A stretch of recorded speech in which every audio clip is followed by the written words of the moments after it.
Hi there, Steve here now for the 12th in this series, this course on how to achieve a breakthrough in your language learning. And in a way, I think this is the most important message. Language learning is something that we do all of our lives. The brain is a learning machine and it learns all the time. It doesn't matter whether you're 10, 30, 50, or 73 like me. Right now, I'm learning Arabic and Persian, and I intend to learn more languages. Language learning is something that we carry with us all of our lives if we're interested. And so the key is to be motivated, interested, and maintain a positive attitude. So one thing to remember is don't worry about what you aren't able to do in the language. Think about what you have already achieved. When we feel positive about our accomplishments, we want to do more of the same.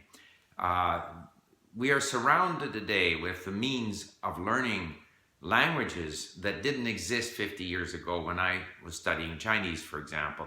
We have the internet, we have portable devices, and I'm forever doing my LingQ lessons on my iPad.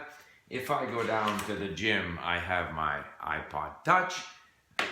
I listen with my, I don't want to be promoting Apple products, there's lots of others, similar products out there, my AirPods, but I also buy books that interest me in Arabic or in Farsi, and there's so much to explore in language learning, but the key is to make it enjoyable.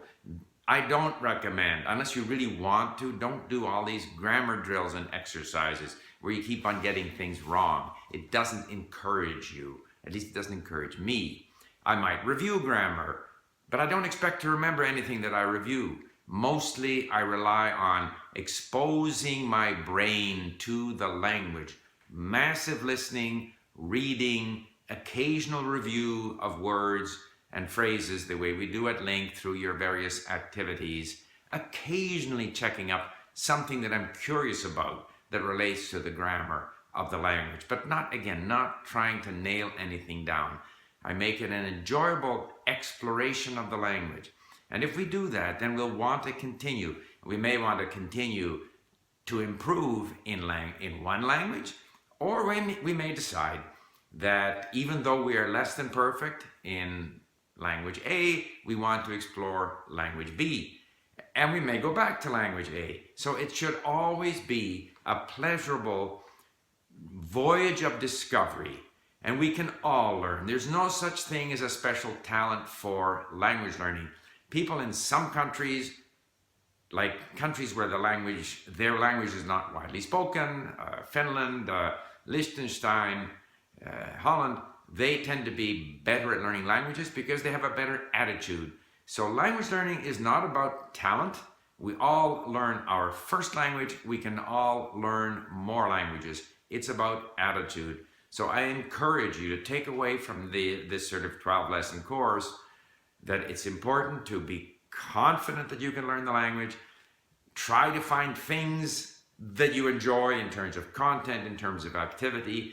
Do things that you enjoy, and then feel confident that the kind of language learning activity you're engaged in is going to help you. Don't second guess what you're doing.